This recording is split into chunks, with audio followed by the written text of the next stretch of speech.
Righty, guys, welcome back. We got a few more minutes before people come on.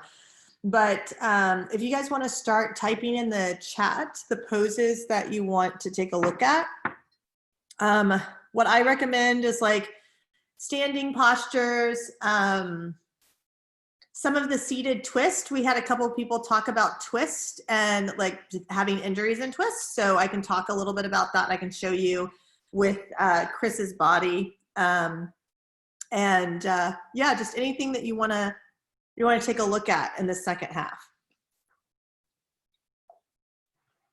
And if anybody has any questions before we get started, feel free to. I would. So it just popped up during dinner because I actually forget about it. I have an issue with my posture, which results in one shoulder being higher than the other. And especially since I have to film myself for the yoga classes, I see it on every easy pose that it's very, very coming up here. I had it for a long time, I think for the better part of the last 10 years, and I cannot say that I feel any pain or issues from it, but aesthetically it's not correct, and I also feel like it does not seem too healthy to have the shoulders on different levels.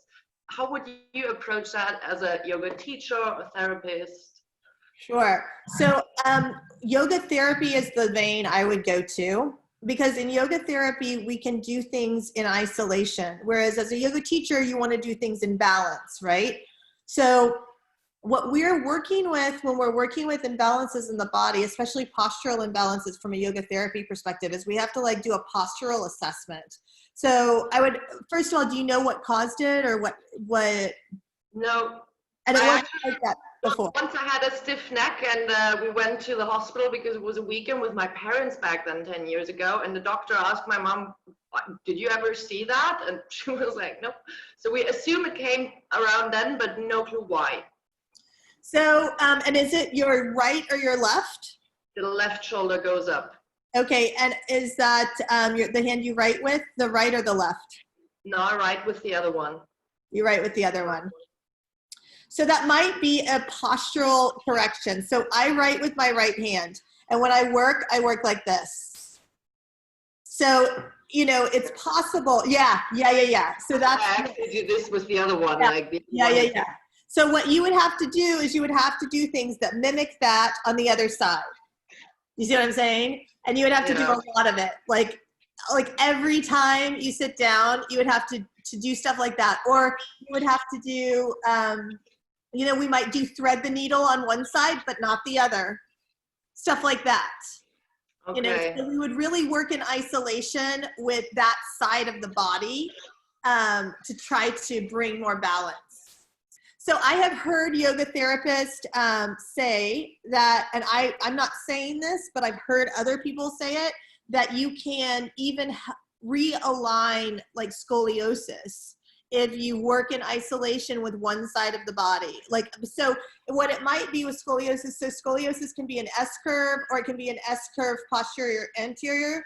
And so either of those can cause problems, right? I've never worked with somebody, I have worked with people who have it, but I've never worked with people in effort to help correct it. But what I would say is if I was, it would obviously, the younger the better, right? And it would be one of those things where I might do isolation of movements in the right shoulder and not the left. Isolation of movements in the right or in the left hip, but not the right. Does that make sense? Because we're working both in that regard, we're working both with the pelvis and the shoulder girdle, you know, as they sit in relation to one another, right? So we'd have to build up strength around some areas of the body, some parts of the joint system, and others would have to, you know, be more flexible, and it would be like that. But that's what I would say. I would say try during your day-to-day stuff when it's comfortable. Like when I sit on the couch, for example, with my husband, and I want to lean like this, I purposely go and lean like this. so that way I'm not leaning into that postural samskara again and again. I actually just realized if I put the other arm up on the table now, that already feels weird. Yeah. But you say that the work would need to be done on the side where the shoulder is higher up. Yeah, yeah. So that you would work, because this is what's happening is you're contracting these muscles. Yeah. So when you bring them up like this, so go ahead and do that, Nina. So you're down, your shoulders are retracted, bring it up, protract, retract. No, we're not protraction, retract, elevate, retract, elevate. Yes, you know what I'm saying. Yeah. Yeah. So you see that when it's up, there's tension. When it's down, there's not. So you want to work to release the tension there. You want to balance over here. So this, when I'm balancing over here, I'm up like this instead of like this, right? Yeah. So when I posturally am sitting, I'm going to try to balance by sitting on the other side. When I'm doing yoga asana and things like that, I'm going to try to get this to let go. I mean, I try by now in the easy pose because I do remember myself to like even it out a bit, but if I don't remember it because I also don't feel it, it's sometimes even like that. Yeah. Great. Cool, That's thanks. great. Awesome. Yeah.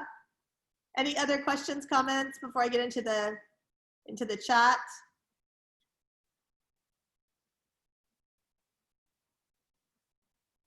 Okay.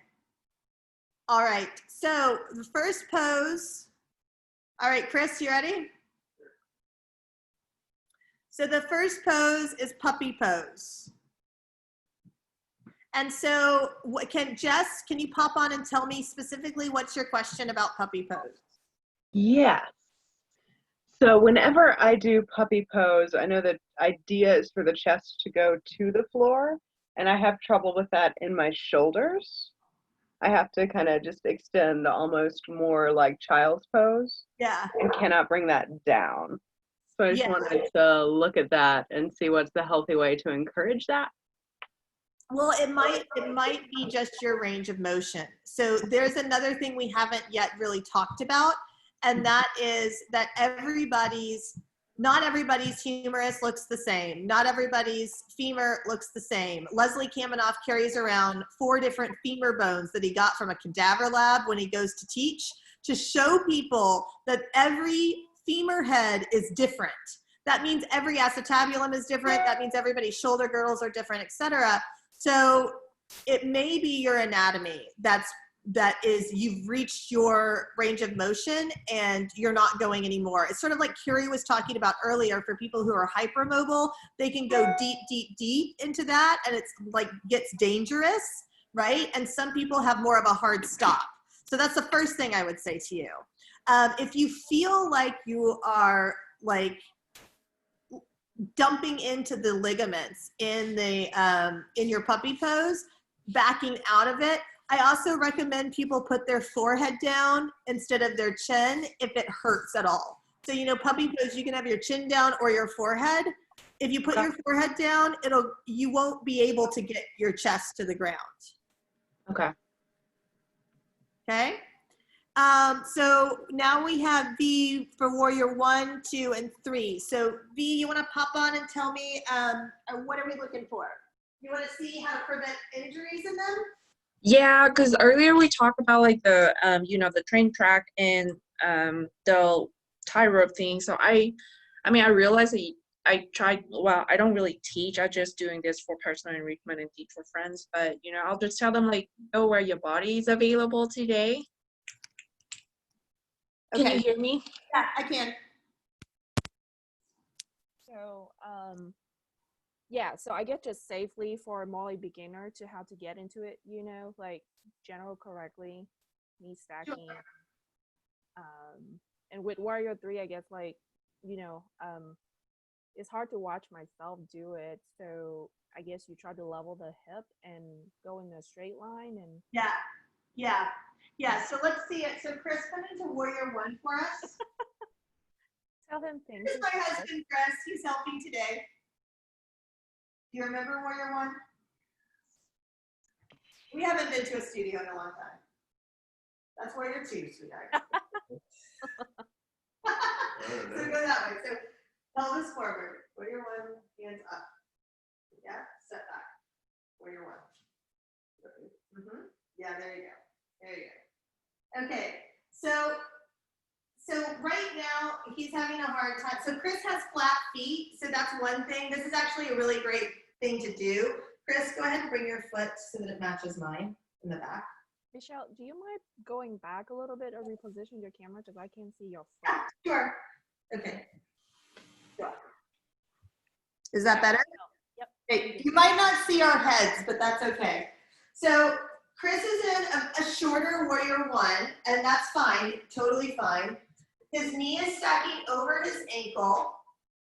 He's got his back foot at 45 degrees, and he's pressing into the outer edge of the back foot. Now, in most people, when they press into the outer edge of the back foot, their arch will lift, but he does not have an arch. I can't get my hand underneath his foot, so that's not going to happen with him. So it's just important to know that there are people that are going to come to class that are flat-footed. So this is a great example. What we don't want to see is we don't want to see him hyperextending in the knee when the knee goes forward. That's telling us that we're not stacking the joints, and this could cause injury over time, okay? So from here, let's go into warrior 3, Chris. So launch forward, lift your back leg. So I'm gonna assist him by standing behind him. I've got you. Lift your leg higher. Yep, got it. So now, here's the thing with warrior 3. Ideally, his pelvis is going to be down. This is going to be down, wrapping down, so that I could literally set a cup of tea on his sacrum. That's what I wanted to do. Heels higher, higher, higher. This is great. This is beautiful. Come out of it. Now that's super hard for him because he's flat-footed. So remember that Pada Bandha is one of the external bandhas. We have 5 bandhas in Hatha Yoga. We have Hasta Bandha, your hands, Pada Bandha, your feet, Mula Bandha, Uddiyana Bandha, and Jalahara Bandha. Okay, so the internal bandhas are those last 3. The externals are the hands and feet. If you don't have arches, you don't have Pada Bandha, because Pada Bandha is engaged when the arches lift up. Does that make sense? Yeah? So here's what it should look like if he was able to have, if he could call on his arches. He would come from like a warrior 1,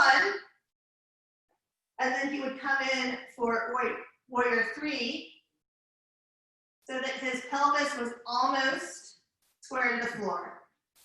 Okay? And the leg should be in line with the hip. That's another thing that people do a lot. So now come into warrior 2, just like we did the first. Widen it. Step forward a little bit. Okay, now open it up.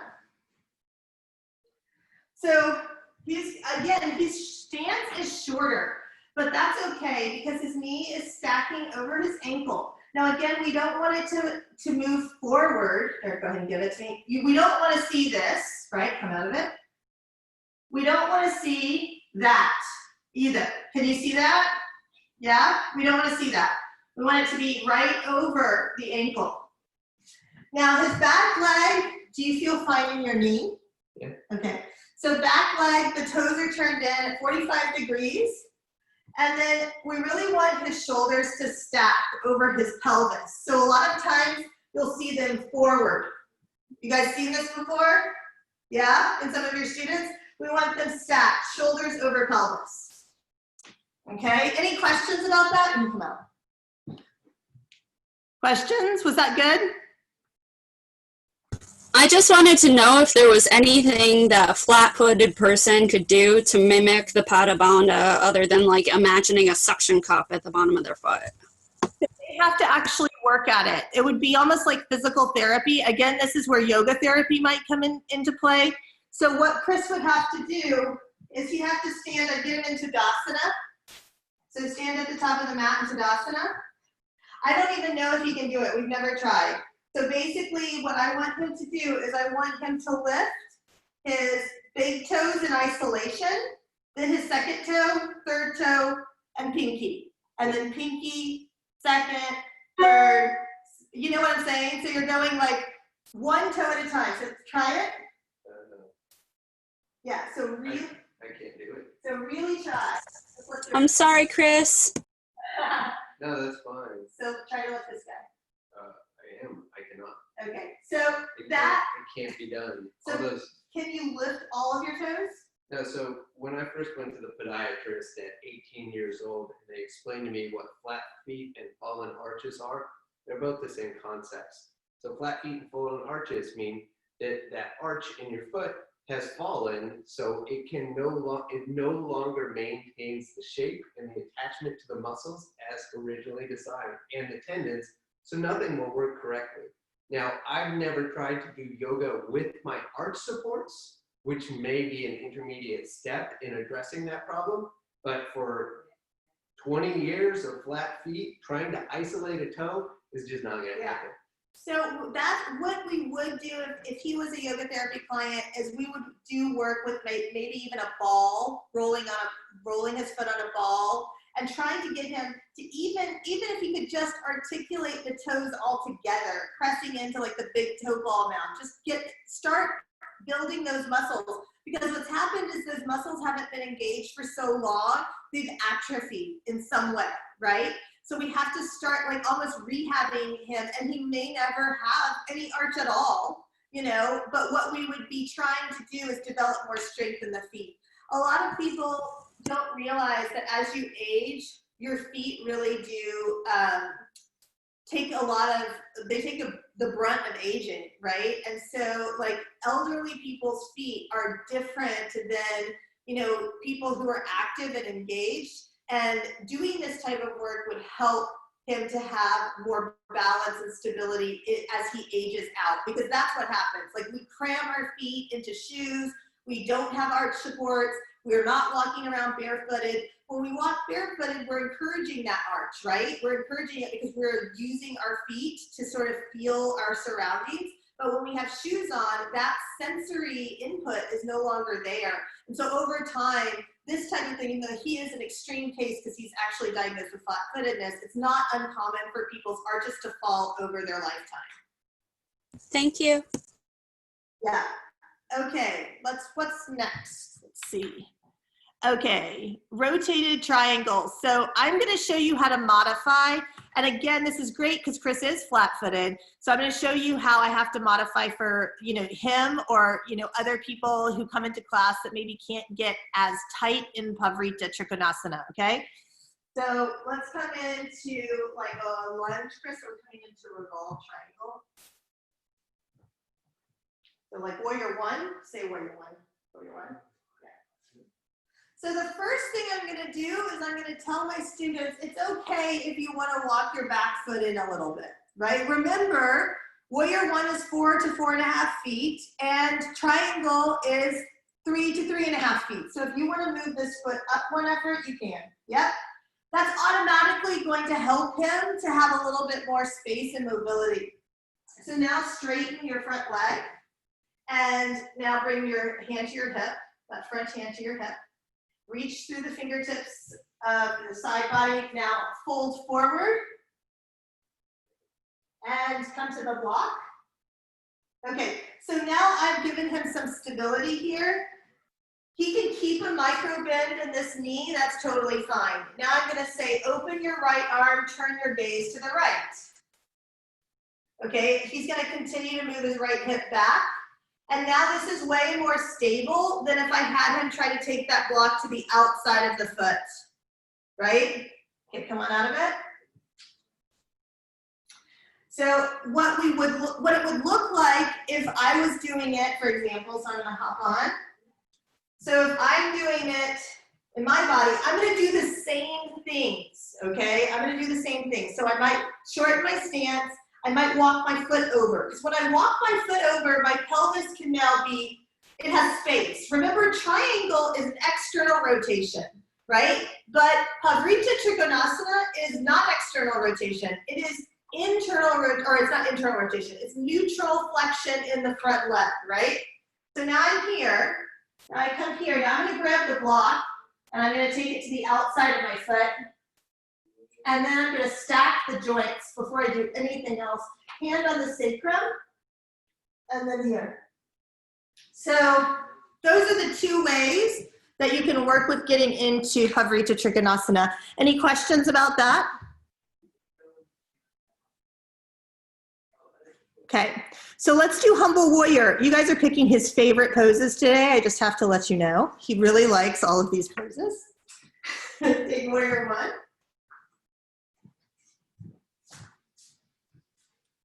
So Warrior 1, and then go ahead and interlace your fingers behind your back and pull your shoulders away from your ears and fold forward.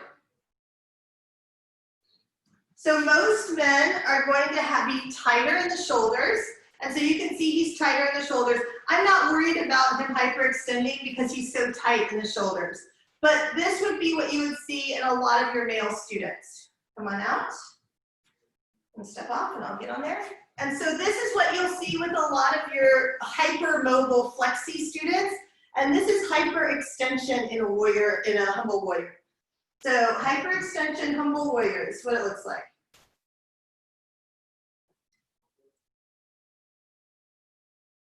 Can you see? So here's hyperextension, here's engagement. Here's hyperextension, here's engagement. Can you see the difference? Yeah? Okay. Questions about that? Yeah, I'd like to ask a question about it. Yes. Oh. Yes, ma'am.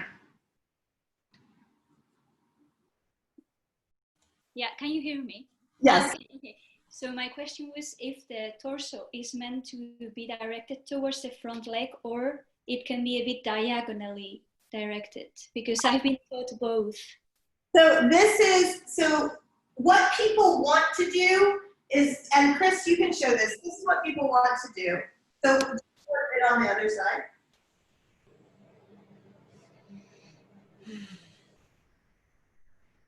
Okay, and fold in. Yes. See how this hip came out? You see that? That's what people want to do. And so I cue them, steer your left hip to your right heel. See what that did? Does everybody see that? Let's come out of it. And then I'll show you what it looks like in me. It's a little different, right? So here I am, coming in. If I go like this and I say steer the left hip to the right heel, here we are. Did that answer your question? Yeah, thanks. Yeah. Michelle, So, can I ask you a quick question about wrists? yes. So when I was taking yoga a couple of years ago, my instructor told me not to break my wrists when I take a bind with my fingers like that. So to keep your wrists parallel to each other, because you're putting unnecessary strain on your wrists when you press into them, right? So your knuckles would be in front of your wrists, right? Instead of on the same plane as your wrists. Yes. Is that a thing, I guess, first of all? And secondly, what do you do for people who can't even get that bind? Well, so, I mean, I feel more integrity in my arms and my shoulders, both my wrist and my shoulders, when I have it like this, and my wrists are as close as they can be. When I start moving my wrist apart, I feel more open in my shoulders, but I feel more strain in my elbows and wrists. Yeah, okay. That's probably a thing. Anybody else want to chime in on that? Can I ask you something about that? Yeah. If you're, so when I'm cueing that, if especially with the guys or my weightlifting ladies, I'll use a strap with them. Which way orientation wise, do you want your hands still like facing one another when you're holding the strap, or they tend to like spin them around and have them open? Does that make sense? Yeah. They'll change the rotation of their shoulder. And so what I want to know with the strap is which rotation's right for your shoulder when that's coming up and over. So what's coming up for me is external rotation. I'm sorry, internal rotation is what we want here. Because if okay, yeah, that's right. So internal rotation is what we want. So I'll do it right here. So if I have my hands like this, because this is how I would naturally clasp them, right? Right? This is it, yeah? Mm-hmm. Okay, so if I've got this, I can only go so far, yeah? Mm-hmm. Okay, watch. Now if I do it the other way, right? What's the other way? So here, here. And you're saying here like this? They just kind of funk it out. I don't know. They just turn it the other way. Like, I don't know. I thought it was maybe internal, but like, I wasn't certain. And so I didn't know exactly how to cue it. This is external rotation, right?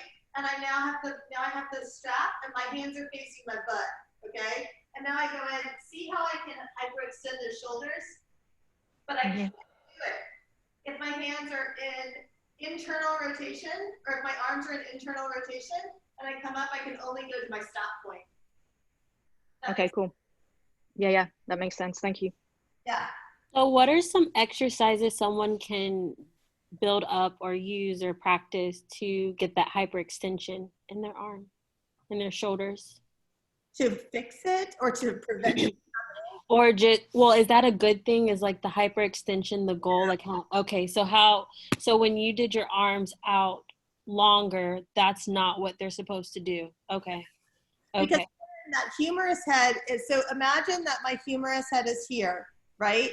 And it's like just right here, like, hey, and I'm in extension, like, hey. As soon as my humerus head starts moving forward into hyperextension, it pushes the soft tissue of the shoulder girdle forward.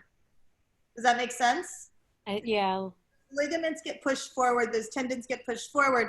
And that, so what's so amazing and different about from the shoulders and the hips, they're very similar, but they're very different because the pelvis has a contained joint, right? The ball and socket is contained, and the shoulders are really open. It's almost like they're a hybrid. They're still a ball and socket joint. You know, the glenoid is still part of the, it is still considered like the same thing as an acetabulum, but it's super, super shallow. So you don't have that bony cage around the humerus like you do around the femur.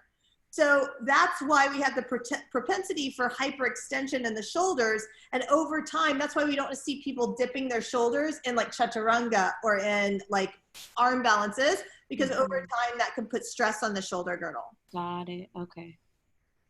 Yeah. Thank you. You're welcome. Michelle? Yes, ma'am.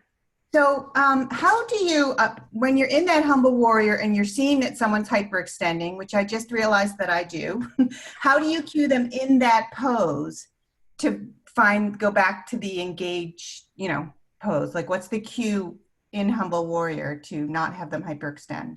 Well, so I would say that what you want to do is you want to go into it with that intention. Because if we just tell them interlace their hands, fold forward, humble warrior, then we haven't really given them any direction, right? So I would say, especially as an advanced teacher, now some of this stuff will come with time. For those of you who are just starting or deepening your practice, like some of this will come with time, but I would say interlace your fingers so that the palms of your finger or the palms of your hands stay together. Now keep that, don't lose that. Now, pull the hands back as much as you can, and they may only go back a few inches, and that's okay, right? Now keep all that good work and integration, fold forward, humble warrior. And so I'm telling them what I want them to do. Yes. Awesome. Any other questions? Okay. So, sorry, super quick. So would you say airplane arms may be a good modification for? Oh, I lost you, V. I lost you.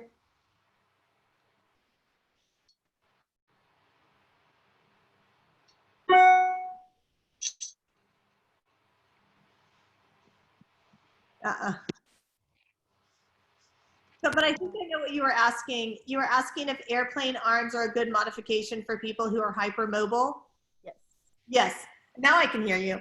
Yeah, I think that's a great modification because then it really forces them to maintain integrity, So I think that's great. Yeah. Thank you, Michelle. You're welcome. Questions? Any other questions before I move on to my next ones? So Malasana and Skandasana are both two, again, very challenging poses for people who are flat-footed, extremely challenging. Gomukhasana, or sorry, not Gomukhasana, Malasana is yogi squat. Now, I was just talking to Anna Pilar about this last week. You know, people who live in India, people who are indigenous to that culture and country, they squat all the time. They do not sit in chairs like we do, okay? So we have to understand that our culture has created our postural samskaras as the same way that their culture created their postural samskaras.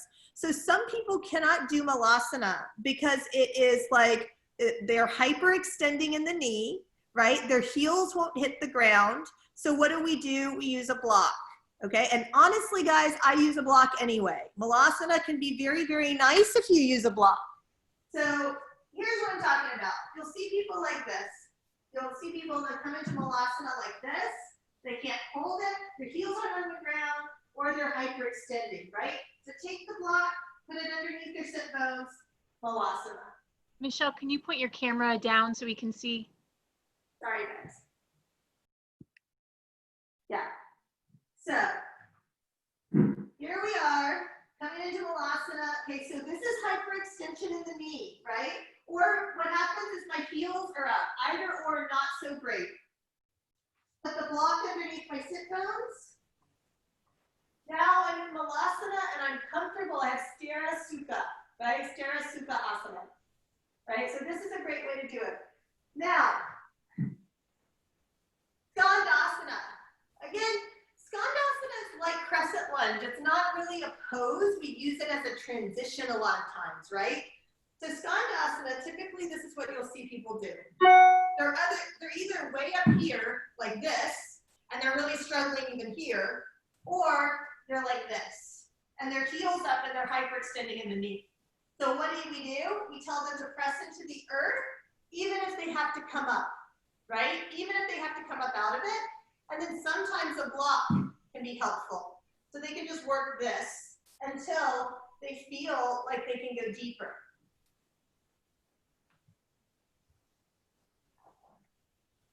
Did that answer your question? That was Lance, I believe. Yeah, excellent. Thank you very much. Yeah, cool. Yeah, you know, skandasana is one of those ones where I see people, man, they really are like pushing it to the limit, and they're like putting a lot of pressure and strain on the knee and the hamstrings. Like it's just very intense pose. So I really encourage people to put their heel down, even if they have to come out of it a little bit, because otherwise we're sinking into the ligaments, and we don't want to do that.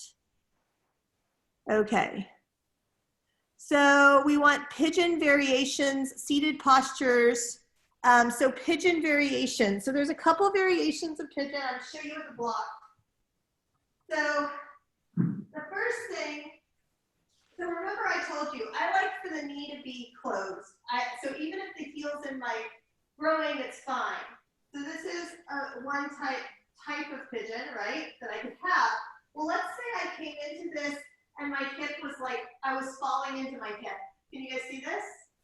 Can you adjust it just a tad? Like, and just tilt the monitor down for me.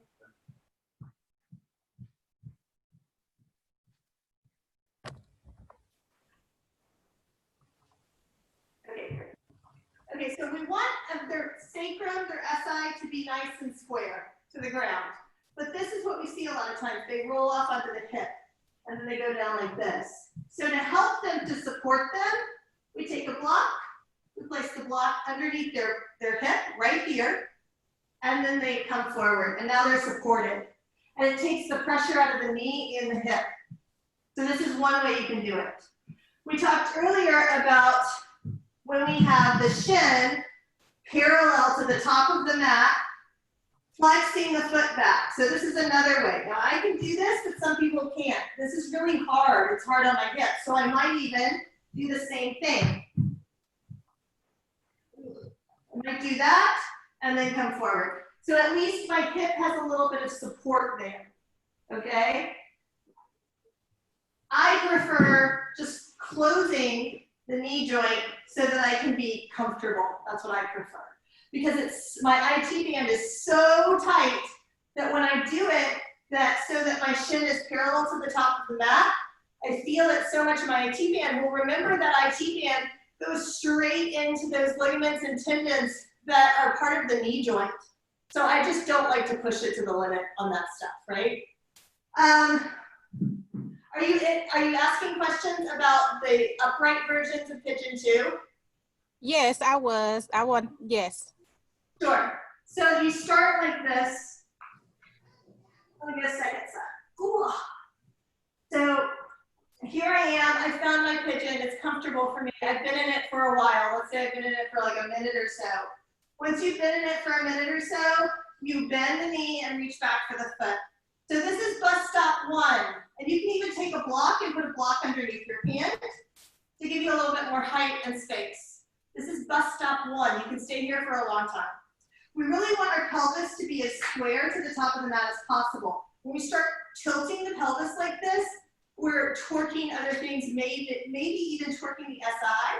So we want to keep it as square to the top of the mat as possible. So see, that's the problem I'm having with squaring at that point there with my personal body, and I don't know how to get to that squaring at this point.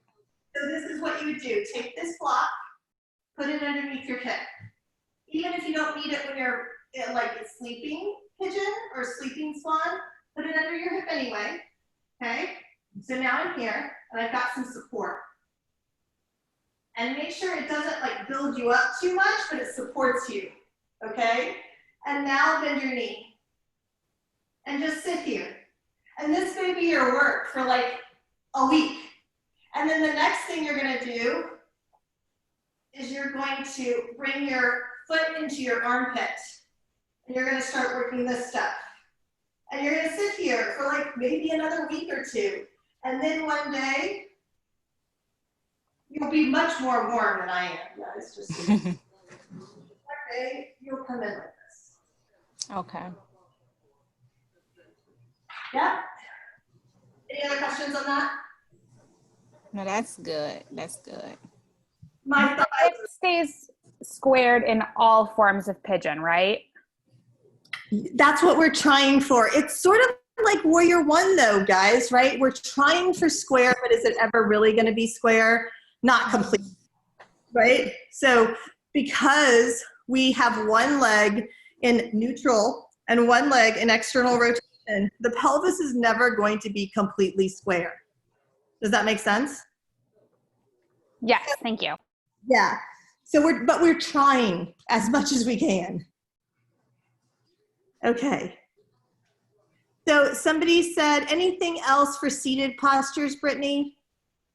In reference to seated posture, I was trying to, I know my spouse, he was having a hard time getting in kneeling position. He said his shins just hurt, even in the child's pose, he just can't do it. So I'm a beginner, I'm doing the 200 hour right now, but I wasn't sure how to assist with that. So I had this problem. Does he run? Yeah, he's an athlete, yes. Yeah, so I had this problem when I started doing yoga in a studio. So this is how I did it. You start him out with 2 blocks. He might even need 3. But I would invest in some cork blocks, guys. These are like $12 off Amazon. You get a pair of them. I would get like 2, maybe 4 of them, at least 2. 4 if you can. 2 Michelle, blocks. can you bring your monitor down a little bit so we can see your feet again? Yes, ma'am. I'm so sorry, guys. Yes, thank you. So here I am, 2 blocks, and you could do 3, okay? Especially if he's tall, he might need 3. And so I would start him like this, onto his knees, and sit on the blocks. And there will be no pressure on his shins or his knees. So what we're doing is we're training his legs and his hips posturally, slowly, to get into this position. And probably the tops of his feet are even sensitive if he's not used to this position. Like, I remember that being some of the things that I felt. The tops of my feet hurt, my ankles hurt, my shin bones hurt, my knees hurt, right? And you think about it when you're running, all of those muscles are super tight. And I wasn't really good about stretching before and after I ran. So I think that contributed to some of that tightness. After a couple weeks, take 1 block away. And now you're here. Okay. And then slowly, I mean, he might even get to the place where he can sit in Virasana with his hips on the ground. He may not, but this is going to help him progressively move deeper into flexion in the knee, and it's going to help desensitize his shins and his ankles. All righty, what's next? I'll just stay here. Why don't you guys ask me?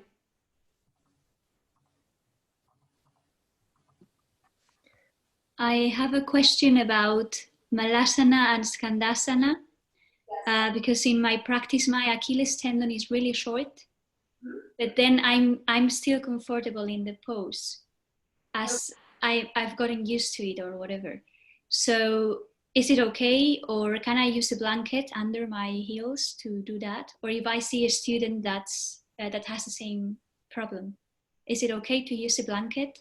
Yeah, I think that's fine. As long as you make connection with the block, the blanket, the earth, and you're supported, I think that's fine. Okay, thanks. Somebody had a question about Gomukhana. Can you unmute yourself and ask me so I can show you with the strap? Yeah, I just wanted to know how to keep the shoulders safe and not, overextended, or even, one shoulder being depressed and one raised and especially with your legs being crossed in front like they are, having that shoulder safety. Okay, so this is external, internal rotation. So this is a great one to talk about. So one arm is an external rotation and one arm is an internal rotation. So I'm going to take my strap and I'm going to put it in the guy that's an external rotation, okay? Now I'm going to bring this arm out in external rotation and I'm going to bend the elbow and give myself a pat on the back, okay? So now I'm here. Now it's sort of what we were talking about earlier with like handstands and some of the inversion work. Sometimes we want to protract and sometimes we want to retract. Sometimes we want to elevate and sometimes we want to depress. So in this situation, this shoulder is an external rotation and it's elevated, okay? And that's okay, because that's what it's supposed to be. Now, this guy is in internal rotation, so my palm is facing back. Now I'm gonna bring my hand out to the side and then bend the right elbow at 90 degrees. And now I'm here. So you guys can see, this is my internal rotation hand. This is my external rotation hand. And now, I'm going to use the strap to bring myself more into this posture. Okay, so what I'm trying to do is one arm is elevating and one arm is depressed. And that's okay, because here we're not dealing with hyperextension, right? Unless the shoulder that's depressed is shifting forward. So what would that look like? Let me show you on the other side where you can see it. So this is my internal rotation, external rotation. Take it up, excuse me, take it down, get out, and then now I'm here. I'm going to choke up on this. And now, if I was to do that, do you see that? Can you see that? Yeah. Okay, then my cue is gonna be wrap your left shoulder onto your back. Press the back of your head into your elbow. Knit your ribs down. Do you see those changes? Yeah, it makes a big difference, especially wrapping your shoulder back like that. And typically when I see hyperextension in the shoulders, that's what I'm gonna say, wrap your shoulder back. And that's the cue that works for it. All right, next question. Could you talk about protecting the rotator cuff in eagle arms? Yes. So do you have a specific injury or something going on that is specific? I have like a recurring problem in my rotator cuff and I don't know which muscle it is. but it just comes and goes. And sometimes crossing that arm on the bottom just doesn't, it can't happen. So as far as modifying, what would you do? So what happens when you try to do it?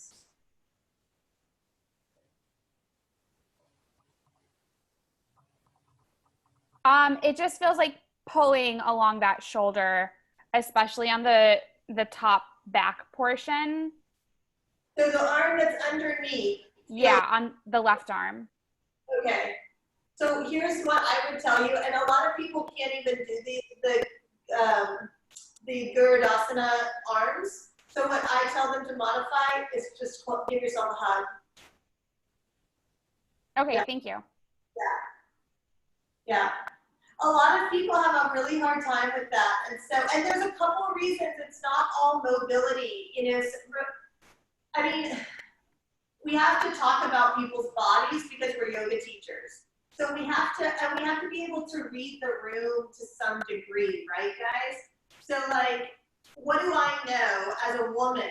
I know that Gurudasana or eagle arms like this is harder for people who have more breast tissue, okay? It's also harder for, people who don't have like range of motion. So like my husband doesn't have the range of motion that I have, and his Gurudasana is sort of like that, right? Whereas I can get really tight, he can't really get that tight. This is about as far as he can go. So there's alternatives for both of those individuals. Tight shoulders or, somebody that is dealing with a little bit more tissue, you just bring your hands here.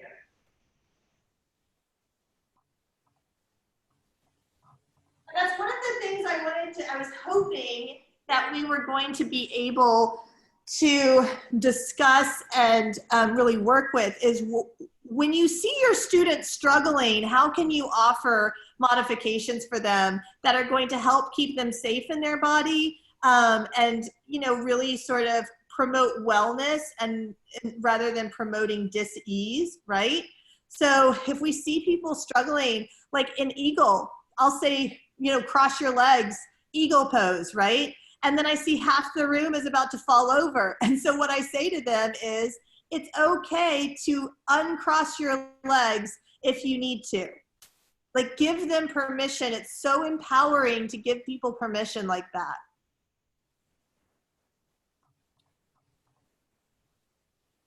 So wrist and downward facing dog. So people have a lot of difficulty with their wrist. This is very common complaint in downward dog and plank. For you, those teachers out there, do you guys hear this a lot? I know I hear it a lot. Wrists are a big deal. Now, some of it has to do with the carpal tunnel. So, that nerve that runs down the middle of the wrist can get inflamed if we're not ergonomically working, if we're not working in an ergonomic way. And Christine's going to talk about that tomorrow. And she's going to talk about specific exercises to help to work through that and to build more strength, because ultimately it goes hand in hand with strength, right? The collapse in the, or not collapse, I don't know how I want to say this, but when we flex the wrist in that way and we're compressing this nerve and we're causing, the compression causes inflammation and then the inflammation causes pain, right? If we can build up the strength around that area, then there will be less compression. So she'll talk about that tomorrow. But what I tell people to do is to use blocks. They also make these little hand things. You can get them on like Amazon for yoga, but I put blocks. And what blocks do is they give you space. So you can see my hands are not in such extreme flexion right now. But if I take the blocks away, see how much my hands change and my wrists are more in flexion, yeah? Can you guys see that? So when we add the block, we're adding an angle. We're adding an angle that actually decreases the pressure that we're putting on the wrist. And it makes space so that we can be comfortable. Michelle, can I chime in? Yeah. So if you were to grip the block and let your fingers hang over the edge, you will take out your extensors. So it's, you know, the underside of your forearm, right? So you're not pressing into the ground now, your fingers are released, which will also be a lot easier on their wrists. Okay, yeah, cool, awesome, Carrie, thank you so much. So it definitely helps, the blocks help, you know, just to make space, and there are definitely different ways you can do it. Awesome, okay. I was taught that the front heel bisecting the back arch in Warrior Two. Can you explain why you do it like this? Because again, and that was, we sort of talked about that, a lot of the yoga postures that came in to us were designed for Indian males. And women's pelvis is bigger. It is literally not the same. A woman's pelvis is not the same as a man's pelvis. We have a larger pelvic basin, a larger pelvic bowl to hold all of our reproductive organs. So when women take Warrior One, it's very, very difficult for them to do a heel to arch sort of train track alignment like that. And you know, it's not necessary. In the Vinny tradition, again, Vinny yoga came from Desikachar and Krishnamacharya. They created it, and it's the foundation for yoga therapy. They say, you know, if it doesn't work this way, do it this way. Like, that's sort of the principle. It's like, we know that Nadi Shodhana calms people down, but if I give it to a client and it doesn't calm them down, okay, let's try Kapalabhati. Does that make sense? So it's the same with asana. It's like, widen your stance a little bit. Give yourself space to breathe and find the Sthira Sukha Asana, because not everybody's body is exactly the same. Did I answer that for you? Okay.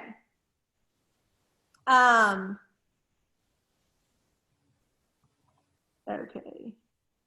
Coming back to the spine where we were discussing before we left, could you please give me some advice for scoliosis? So again, I would have to see it, but I would again work in isolation based on the postural curve that you are experiencing. Recently, when I went to the chiropractor and he did my little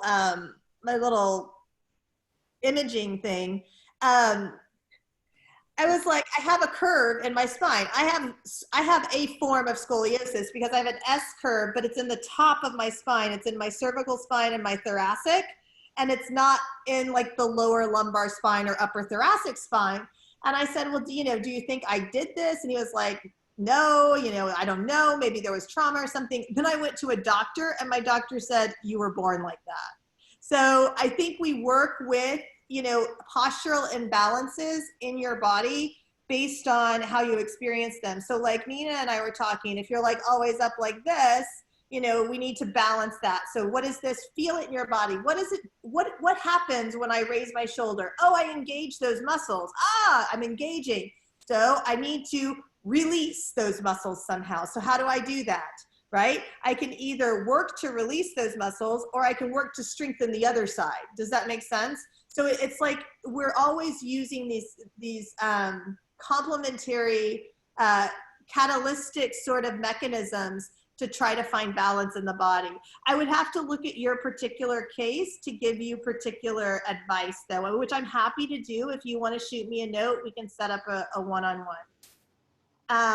In pregnancy or after pregnancy, feet change too. Yep, that's true. That was a bizarre fact of pregnancy. Can I ask something about scoliosis? Yes, please. This is very specific.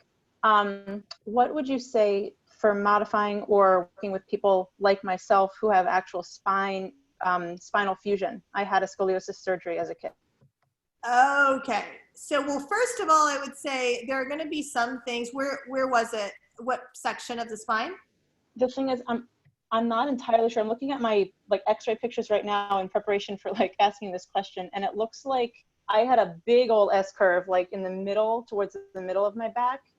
So I imagine they fused like 2 or 3 places, like it looks like top middle and bottom middle from the x-ray. That's where the curve was. Okay. Yeah. And how do you feel in those areas of your body? Can you feel a difference?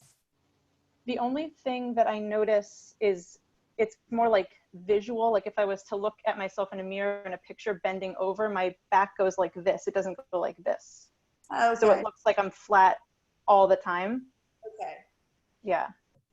So I would say that there are just going to be some things, especially with axial extension and axial flexion, that you can't do, that are just not going to feel, they're not going to be the same for you as they would be for somebody else. So that's like twisting, right? Or lateral bends, like side bends. So how do you feel in like extended side angle as it relates to this?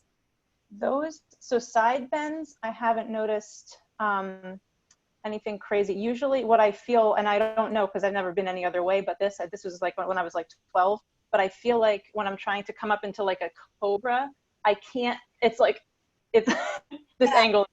But, and also I'm like terrified to try like wheel, like I just don't do it. So Okay. it's more like that kind of like bending my spine that way. Sure. That worries me and feels stiff. Okay, so that's extension. So that's extension in the spine. So what I would say is, you know, it's okay to feel that stiffness, and you can slowly begin to like play with some flexibility to see what your range of motion is going to be since you've had the surgery. And I would start with things like supported fish, you know, blocks under the shoulder blades, blocks under the head. Just see how that feels, you know, and like maybe almost in like a restorative way where you're like holding it for like 10, 15 minutes and like then coming out of it, like sort of seeing how it feels. You could start even with a bolster, like start really, really, really slow, you know, a bolster under the back, open supported fish, or you could start with, so bolster underneath the back, or a blanket roll under your thoracic spine is even enough. Like just start slow and build up to see where you can go. But again, if you wanna chat offline, let me know. That'd be great. Yeah. Yeah. Okay, I know you say that widening a stance gives more space for the pelvis to move. What does that mean anatomically? Is it an angle of rotation what actually changes between the femur and the pelvis? So this is what it is. It is an angle of rotation. So if I am in a warrior one, for example, and I am in that tight stance, right here. So what's happening when I'm really tight, and I'll even cross. So we call this crossing, is what I've heard it referred to when they're like, their feet cross. It's almost like you're not giving yourself any space at all. So here I am, and I'm almost crossed. My heel is having a really hard time, like actually being on the ground. Like it's sort of lifting a little. So that's indication number one. Something is not right. And then, so my pelvis too, you can see my pelvis. If I put my arms out to show you where my pelvis is in orientation, it helps. So I'll just put my arms straight out. I'm wanting my pelvis to be here, but really my pelvis is more here, okay? So what happens when I step this foot back and I make more space, my pelvis can really face forward. And then my foot can really engage. I have more space. Now let's step the left foot to meet the right. Or no, let's step the right foot to meet the left, and I'll show you. You can see my feet. So I step the right foot to meet my left. And I've got a nice wide space here. It just happens to be about the size of my pelvis. You see that? Everybody see that? So let's do it when I'm just sort of on a tightrope, okay? That's what I call it too. Tightrope here, right? So I'm super tight here. I'm really trying so hard. And now I'm gonna step my foot back. I have left no space for my pelvis. And now I'm in fifth position. So really, it puts unnecessary torque and pull because that IT band is really integrated into everything. And when we stand like that, we get a lot of torque in the IT, right? And so we feel it. If you just widen the stance slightly, you don't feel it, and you don't run the risk of injury the same way as you do if you force yourself into that and the IT band starts to pull and it starts to torque the knee. Does that make sense? Okay. I don't think it's wrong. I don't think it's wrong if somebody can be in that heel to arch stance. If they can do it, great. If they don't feel stera and sukha, if they just feel stera, then maybe they can widen their stance, right? Likewise, if you feel only sukha, like, oh, this doesn't feel like anything, well, maybe you need to lengthen your stance or or bring your stance in. Does that make sense? So we're looking for the right place for them. Remember, alignment is not dogma the way I'm teaching you guys. Alignment is load optimization. So that means that everybody's going to be a little different. Everybody's going to have a different weight, a different anatomical structure, a different weight distribution. And we want the pose to fit them, not them to fit the pose. My teacher used to say, we practice for life. We practice today so that we can practice for life. And if I force my body into these postures that don't work in my body, I'm going to end up injuring myself. So,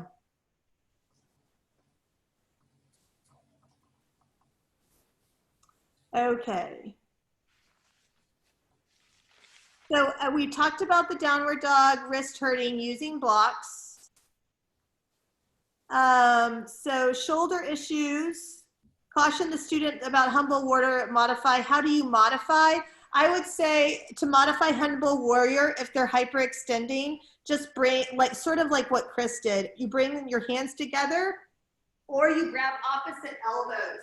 Another thing you can do is bump your fist. Now this is just one of those little things that people debate in the yoga world.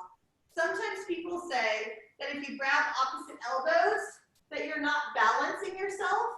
So if I'm in warrior one, humble warrior this way with the opposite elbows, and I hold in, that it's imbalanced. So you can also bump your fists together like this if you can't take reverse namaskara like this. So either of these would be good options. You're here, you're here, you're here, you're here.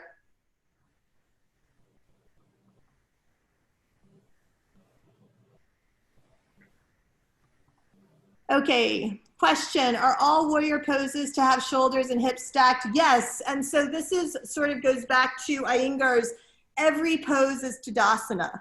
What was he meaning? What was he saying? What was the reason he said that? Well, I'm not an Iyengar teacher, but based on how I interpret light on yoga and based on how I teach, it means that the natural curves of the spine are always present, and that whenever possible, joints are stacking in the way that they're supposed to stack, right? So the shoulders are supposed to stack over the pelvis. That's how we are supposed to walk. If the shoulders and the pelvis are stacking one on top of the other, then the spine has its natural curve.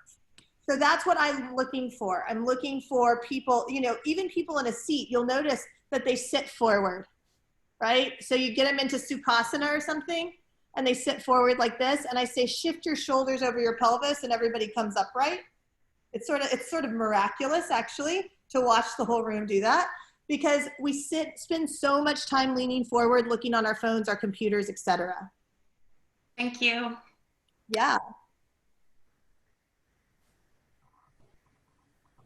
Okay, coming back to the spine, we are discussing, okay, we did that one. Short Achilles, we did that one. Modifications for Padottanasana A and C variations in particular. Okay, so you're talking hand to foot, yeah? Who was this that just asked? Hannah? Where's Hannah? Yeah, I'm here. Yeah, so it's like the wide-legged forward fold. And I had a student who was just so tight Like even bringing blocks in front of him, he wouldn't be able to reach. And it's kind of disruptive, like if you're saying, oh, well, can you get a chair, you know? So, because he was quite curved in his back, and then it was so tight in the hamstrings, he just could not even fold forward comfortably at all to try and reach the ground. And then when you're doing the C variation with the hands clasped behind the back, and you're getting that like similar to Humble Warrior, yeah, like that was completely inaccessible. So what would you suggest there? So my question is, are you teaching Ashtanga? Not specifically, but integrating those poses. Yeah. Okay, great. So the reason I ask is because in Ashtanga, and people who are trained in Ashtanga teaching, there's not a lot of modifications offered, or that I've seen offered. A lot of times it's like, this is what it's supposed to look like. So obviously my philosophy is a little bit different than that, right? So what I would say is, so what I hear you saying is that your student would come in to wide angle forward fold, and you'd be sort of like this, yeah? Yeah, exactly.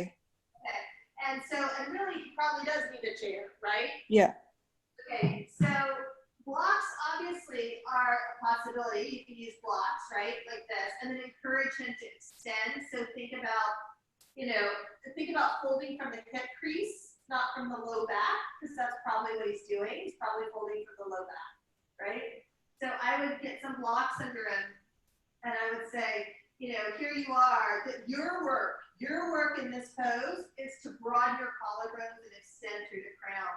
Imagine that you could get long from your hip tips to the crown of your head, right? And then over time, that's where the fold will come from, right? But right now, this is probably where it needs to be. An alternative to that would be externally rotating the toes away from his body, okay? And then he can bend his knees slightly, take it out of the hamstrings, and maybe he can get to the ground. So that's what I would do. Thanks. Yeah, short of giving him a strap for the binding, because typically in my experience, guys that are like that are also super tight in the chest, right? So short of giving him a strap, I would maybe just have him bump his fists together. Most guys can do that. They can bump their fists together and then fold forward. And maybe his work is just folding halfway with his toes turned out. The toes turning out is going to give him a more stable base. Great, thank you. Yeah, and I know that like it's almost like we're mixing like a wide-legged forward fold with a goddess pose or something like that. But wide-legged forward fold, if you don't have a lot of mobility in the spine and you don't have a lot of mobility in the hip flexors, it's precarious. We've seen students sort of fall forward in wide-angled forward fold a little bit. So to give them to a more stable base, you can turn the toes out. Now you're changing the pose, it's not the same thing, but it's preparing them to get there, right? And sometimes we have to do that. Okay, Fia, forearm dolphin or forearm dog. So what's your question, Fia, about forearm dolphin and forearm dog? Or dolphin dog? Do you want to see it, or is there a question?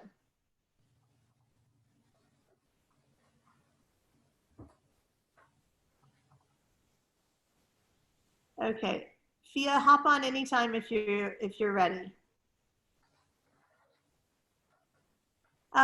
So what would you suggest if there's a student who has weak ankles? I would suggest working on Pada Bandha. Pada Bandha is really going to strengthen both the arches and the tiny little muscles around the ankles and the feet. I would also work on things like crescent lunge. I would stay away from warriors, to be honest, because warriors with that back foot at 45 is going to put a lot of torque on somebody's ankles. I actually have students that come to me and they're like, it hurts me to do that. And it hurts my heart to tell them to parallel their foot to the back of the mat, but I don't want them to hurt. You know what I'm saying? So it's like, I'd rather them modify in that way. If it doesn't hurt their pelvis, it doesn't hurt their hip, then okay, that's fine with me. I certainly don't want to add insult to injury and further injure an ankle.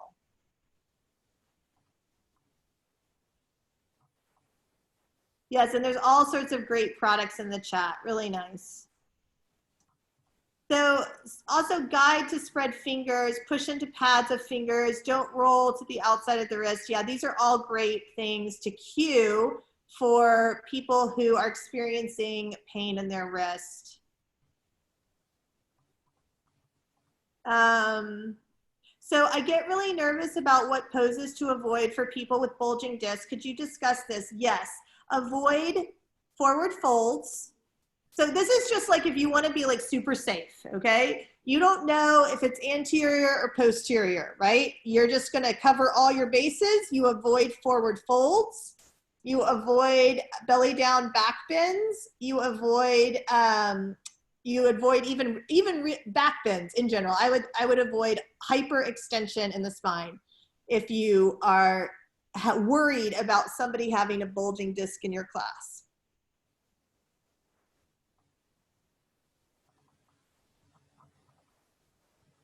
Okay. I've seen someone practicing in a studio who asked for a down dog modification. The teacher suggested they come onto their fist. Yeah, that's fine. I think that's fine. I've seen people do that for plank as well and for cat-cow. I think that's fine.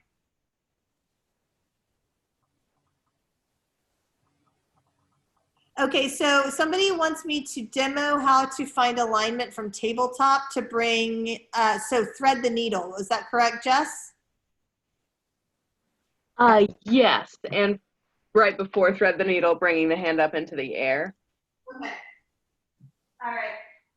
So what we want is we want to keep the pelvis as neutral as possible. So pelvis neutral, shoulders over wrist, right? So I'm going to shift my weight from both of my hands. I'm going to shift my weight into my knees and my right hand. And I'm going to open my left arm. See, my pelvis doesn't move. And then I'm going to thread underneath and then walk my head back. Now I'm going to steer my hips back. So the left hip moves back in space. And so here I am. Did you see it? Do you want me to do it on the other side? Michelle, I can see it.